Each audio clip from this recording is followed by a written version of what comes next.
नमस्कार दोस्तों, आपका बहुत बहुत स्वागत है आपके अपने YouTube चैनल मेवाड़ स्टडी में। तो दोस्तों, हम पढ़ रहे थे 10वीं कक्षा के विज्ञान विषय का पाठ 2 मानव तंत्र। उसमें अब ख़त्म हो जाएगा आज इस वीडियो में। उसका लास्ट भाग था नर जनन तंत्र के बारे में।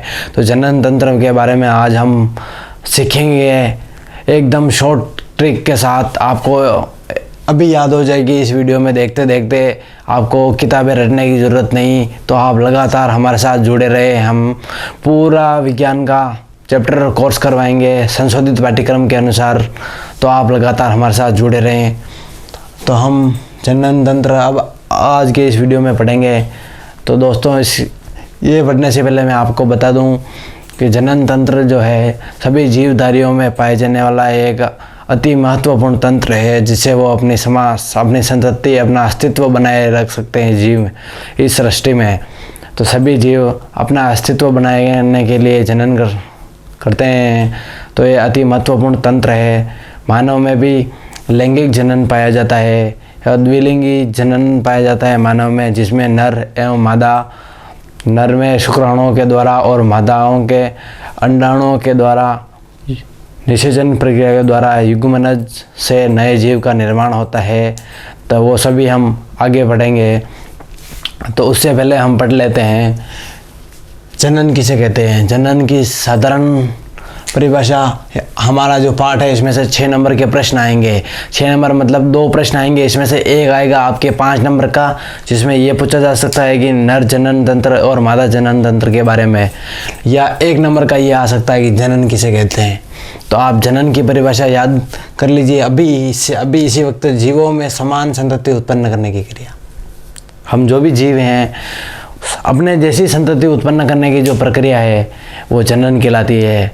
ऐसा तो है ही नहीं कि भैंस है उसके गाय का बच्चा पैदा हो जाएगा, अपने जैसे ही होगा। भैंस है तो भैंस का बच्चा ही होगा। तो जीवों में समान संतति उत्पन्न करने की, जीवों में कौन सी समान संतति उत्पन्न करने की क्रिया जनन कहलाती है। तो दूसरा इसमें जो पॉइंट है यौनारंभ। यौनारंभ किसे कहते हैं? लैंगिक जनन के लिए उत्तरदायी कोशिकाएं। जो भी जीव का निर्माण होता है उससे पहले उनके लिए आवश्यक जो भी कोशिकाएं होती है उसका विकास होता है पहले। तो उसके विकास के लिए विकास का जो समय होता है वो यौनारंभ कहलाता है। क्या कहलाता है? यौनारंभ। इसके क्या लक्षण है लड़कों में? लड़कों में इसके लक्षण है। इसके लक्षण कब दिखते हैं? इसके लक्षण दिखते हैं 13 से 15 साल की उम्र में। तो पहला जो है आवाज़ का भारी होना। आवाज़ भारी हो रही है तो उसका विकास हो रहा है। और दूसरा है त्वचा, उसका दूसरा लक्षण है दाढ़ी मूंछ आना। अगर दाढ़ी मूंछ आ रही है तो विकास हो रहा है। और लड़कियों में इसका लक्षण है स्तन का बनना, त्वचा तैलीय होना, रजोधर्म का शुरू होना। और ये लड़कियों में कब होता है? 12 से 14 साल की उम्र में ये सभी लक्षण लड़कियों में दिखते हैं, यौनारंभ के लक्षण। तो आपको सबसे महत्वपूर्ण इस टॉपिक में जो याद रखना है वो याद रखना है नर हार्मोन, नर लिंग हार्मोन और मादा लिंग हार्मोन। 2 ये पॉइंट याद करने हैं। लिंग हार्मोन नर में कौन सा पाया जाता है? टेस्टोस्टेरोन। कौन सा पाया जाता है? टेस्टोस्टेरोन। और मादा में कौन सा पाया जाता है? Estrogen, progesterone. Estrogen, progesterone. अभी याद कर लो आप, टेस्टोस्टेरोन, एस्ट्रोजन, प्रोजेस्टेरोन। मादा में पाए जाने वाले 2 है, नर में 1 लिंग हार्मोन पाया जाता है। तो ये आप याद कर लो या लिख लो अभी। तो अब हम पढ़ेंगे नर जनन तंत्र के बारे में, फिर पढ़ेंगे मादा जनन के बारे में, फिर वीडियो को करेंगे ख़त्म। तो अब हम पढ़ेंगे नर जनन तंत्र के बारे में। तो नर जनन तंत्र जो है इसके भी 2 भाग है। पहला है प्राथमिक लैंगिक अंग, इसमें जो अंग शामिल है प्राथमिक लैंगिक अंग में वो, और सेकंड द्वितीयक लैंगिक अंग। तो इन दोनों का अध्ययन करेंगे हम। तो पहले प्राथमिक लैंगिक अंग के बारे में हम समझ लेते हैं। प्राथमिक मतलब पहले वाले, जो वे अंग जो लैंगिक कोशिकाओं का निर्माण करते हैं। जनन से पहले जो कोशिकाओं का निर्माण करना पड़ता है, जिन कोशिकाओं का निर्माण करना पड़ता है वो प्राथमिक लैंगिक अंग है। एवं कुछ हार्मोन का स्राव करना पड़ता है।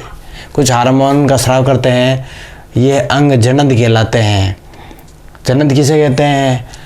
परीक्षा में आ जाए तो आपको लिखना है वे अंग जो लैंगिक कोशिकाओं का निर्माण करते हैं एवं हार्मोन का स्राव करते हैं, जन्नत कहलाते हैं। 2 बातें याद करनी, पहला तो लैंगिक कोशिकाओं का निर्माण और हार्मोन स्राव करते हैं, उनको जन्नत कहते हैं। जन्नत कौन सा है? नर में, तो नर में वृषण, ये वृषण जो है जन्नत है नर में, ये शुक्राणु का भी निर्माण करता है। और लिंग हार्मोन टेस्टोस्टेरोन जो मानव में पाया जाता, नर में पाया जाता है, उसका निर्माण भी करता है। तो वृषण के 2 प्रकार हो गए, 2 कार्य हो गए इसके, वृषण के 2 कार्य। पहला हो गया शुक्राणु निर्माण, शुक्राणु का निर्माण करता है जनन के लिए आवश्यक है। और दूसरा है टेस्टोस्टेरोन जो लिंग हार्मोन है, उसका निर्माण वृषण करता है। और द्वितीयक लैंगिक अंग जो है उनके बारे में हम अब पढ़ेंगे। तो अब हम पढ़ेंगे द्वितीयक लैंगिक अंग के बारे में। तो द्वितीयक लैंगिक अंग किसे बोलते हैं? हमने पहले पढ़ा प्राथमिक लैंगिक अंग, अब द्वितीयक में क्या है? वे अंग जो प्राथमिक लैंगिक अंग को छोड़कर जो अंग बचते हैं वो द्वितीयक लैंगिक अंग में कहलाते हैं। मानव जनन तंत्र में जो अंग है उन्हें 2 भागों में बांटा गया है, पहला प्राथमिक, दूसरा द्वितीयक। प्राथमिक में वे अंग आते हैं जो कोशिकाओं के विकास और हार्मोन का स्राव करते हैं, जिसमें वृषण कोश शामिल है, वृषण शामिल है। और उन सभी को छोड़ के जो बचता है वो अंग आ गए द्वितीयक लैंगिक अंग में। तो समझ गए? तो ये मैंने आपके लिए चित्र भी बनाया है, आसानी से आप समझ सकते हो मैं जो पढ़ा रहा हूँ उसको। तो पहले हम पढ़ेंगे द्वितीयक लैंगिक अंग में वृषण कोश। तो शुक्राणु निर्माण के लिए तापमान की आवश्यकता। वृषण कोश कहाँ पे होती है? ये जो वृषण होता है मानव, उसको सहित उसकी रक्षा के लिए वृषण कोश ऊपर एक आवरण होता है, वृषण कोश में वृषण स्थित होता है। तो शुक्राणु निर्माण के लिए कम तापमान की आवश्यकता होती है। हमारे शरीर का अंदर का तापमान ज़्यादा होता है, कम तापमान की आवश्यकता होती है शुक्राणु निर्माण के लिए। यह ताप नियंत्रक के तौर पे काम करता है। वृषण कोश का क्या काम है? शुक्राणु बनेंगे वृषण में, तो वृषण कोश क्या करता है? उसके लिए कम तापमान देता है। किसको? वृषण को। तो कम तापमान के लिए तापमान नियंत्रक का काम करता है वृषण कोश। अब हम पढ़ेंगे शुक्रवाहिनी के बारे में, दूसरा अंग है। शुक्रवाहिनी क्या है? शुक्रवाहिनी ये जो नली है यहाँ पे बनेगा, यहाँ से जाए शुक्राणु बन के यहाँ पे जाएगा, शुक्राणु में मिल के ये जो वाहिनी है शुक्राणु आदान प्रदान करने की, इस वाहिनी को शुक्रवाहिनी बोलते हैं। जैसे मूत्रवाहिनी थी ऐसे ही शुक्रवाहिनी है। तो शुक्राणु शुक्राशय तक पहुँचने के लिए जिस नली का सहारा लेते हैं, तो शुक्राणु शुक्राशय कहाँ पे? ये शुक्राशय यहाँ तक। तो शुक्राणु यहाँ पे लिख रहा है शुक्राणु शुक्राशय तक पहुँचने के लिए जिसका सहारा लेते हैं, तो यहाँ से शुक्राणु बन के यहाँ तक जाएंगे, इस नली के द्वारा ही जाएंगे। तो जिस नली का सहारा लेते हैं उस नली को शुक्रवाहिनी बोलते हैं। तो वह साधारण है, मूत्र नली के साथ जुड़ती है। ये जो मूत्र नली है इसके साथ ही शुक्रवाहिनी जुड़ी रहती है। तो इसके साथ संयुक्त नलिका बनाती है। तो तीसरा जो भाग हम पढ़ने वाले हैं वो है शुक्राशय। तो शुक्रवाहिनी इसमें खुलती है। अब शुक्रवाहिनी कहाँ जाएगी? ये है शुक्राशय। तो यहाँ से रवाना होगी शुक्राणु लेके शुक्रवाहिनी, तो कहाँ जाके रुकेगी? तो ये रुकेगी यहाँ पे शुक्राशय में, ये आ रही है शुक्राशय में आती है। तो शुक्राशय में आएगी और तरल पदार्थ शुक्राणु एक तरल का निर्माण करता है जो वीर्य निर्माण में मदद करता है। यहाँ से शुक्राणु आएंगे और फिर यहाँ पर शुक्राशय में एक तरल पदार्थ बनेगा जो वीर्य को ऊर्जा देता है और गति भी देता है कुछ मात्रा में। तो उसका पदार्थ का निर्माण यहाँ पे होगा। तो यहाँ से नली द्वारा आएंगे, उसे शुक्रवाहिनी कहते हैं। कहाँ पे आएंगे? शुक्राशय में। क्या आएंगे? शुक्राणु। कहाँ से आएंगे? वृषण से। तो ये हमने पढ़ा। तो मित्रों अब हम पढ़ेंगे जो 3 भाग बच गए थे, प्रोटेस्टेड ग्रंथि, मूत्रमार्ग और शीशन के बारे में। तो उसके बारे में हम सीखेंगे अभी। तो ये चित्र बनाया हुआ है, आसानी होगी हमें इसे समझने के लिए। प्रोटेस्टेड ग्रंथि कहाँ पे है? ये ग्रंथि यहाँ पे पाई जाती है शुक्राशय के नीचे। प्रोटेस्टेड ग्रंथि पाई जाती है। यह अखरोट के आकार, आपने अखरोट देखा होगा, अखरोट के आकार की होती है। यह तरल वीर्य का भाग बनता है। प्रोटेस्टेड ग्रंथि में एक विशेष प्रकार का तरल पदार्थ बनता है जो शुक्राणु के साथ मिलकर वीर्य के निर्माण में मदद करता है। इसमें क्या एक विशेष प्रकार का तरल पाया जाता है जो वीर्य को ऊर्जा देता है एवं गति भी देता है। तो प्रोस्टेट ग्रंथि के बारे में हमने पढ़ा। अब हम पढ़ रहे हैं मूत्र मार्ग के बारे में। ये आपको चित्र में दिख रहा होगा। यह एक पेशी नलिका है। यह एक पेशी नलिका है जो मूत्र जनन नलिका बनाती है। जो मूत्र जनन, इसमें से मूत्र भी निकलता है और वीर्य भी निकलता है। मूत्र जनन नलिका बनाती है। इसमें से मूत्र, शुक्राणु आदि स्राव बाहर आते हैं। यही नलिका, इसी नलिका से मूत्र भी निकलता है और वीर्य भी बाहर निकलता है। तो आपने इसका चित्र देखा। मूत्र नली यही है, शीशन मोड यहाँ पे ये शीशन है, ये शुक्रवाहिनी, प्रोस्टेट ग्रंथि। तो ये चित्र आ सकता है परीक्षा में, महत्वपूर्ण है। शीशन, यह बेलनाकार अंग है। शीशन कहाँ है? ये शीशन है। तो यह बेलनाकार अंग है। सामान्यतः ये छोटा या शिथिल रहता है, मूत्र विसर्जन के काम आता है। यह मूत्र विसर्जन के काम आता है। तो साथियों, हमने नर जनन तंत्र के बारे में सब कुछ सीखा। और साथियों, अब हम पढ़ने जा रहे हैं मादा जनन तंत्र के बारे में। हमने मादा जनन तंत्र का यहाँ पे चित्र बनाया हुआ है जिससे आपको आसानी से आप सीख पाएंगे इसे देखकर।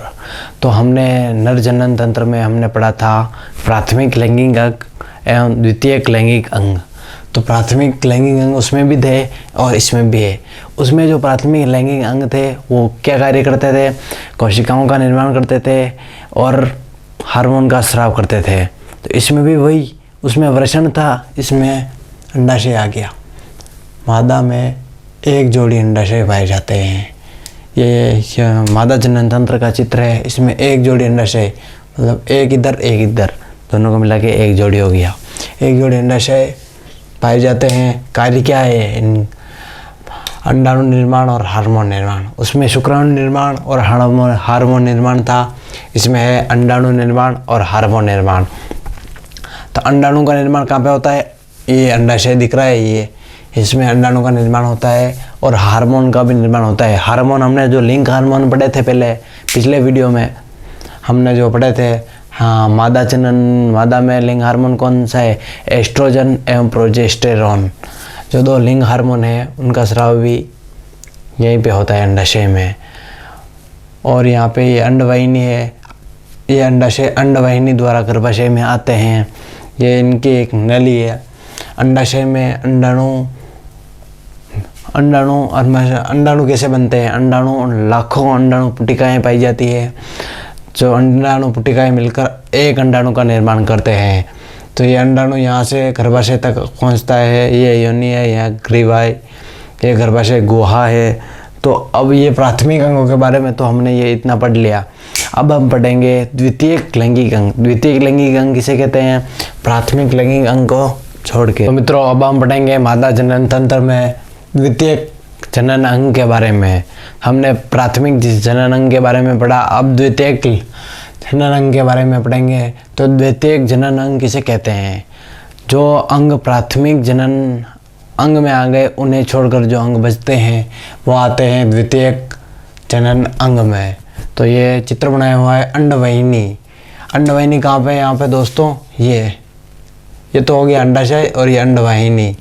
तो गर्भाशय के दोनों ओर, ये गर्भाशय, इसके दोनों ओर अंडाशय, अंडवाहिनियाँ, ये अंडवाहिनियाँ दोनों ओर स्थित है। यह 10 से 12 सेंटीमीटर लंबी होती है। यह 10 से 12 सेंटीमीटर इसका आकार होता है। अंडवाहिनी का आकार 10 से 12 सेंटीमीटर का होता है, लंबी होती है 10 से 12। ये गर्भाशय के दोनों ओर स्थित होती है। क्योंकि 2 अंडाशय है तो 2 गर्भवाहिनियाँ होनी चाहिए।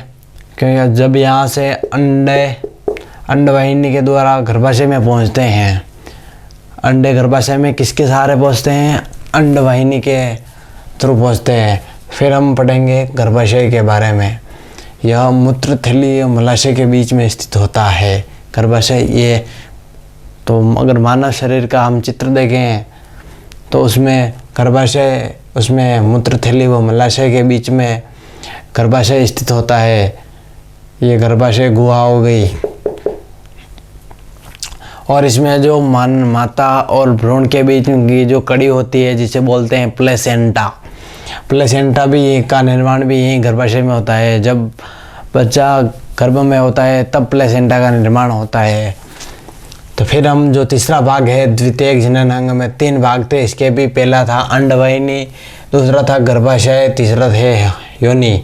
तो तीसरे योनि के बारे में हम पढ़ेंगे अब।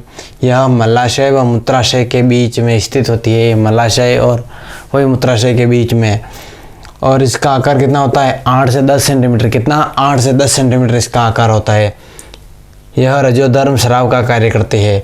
क्या करती है योनि, काम क्या करती है, रजोधर्म होता है उसका स्राव करती है। यहाँ से यहाँ लैक्टोबैसिलस जीवाणु पाए जाते हैं।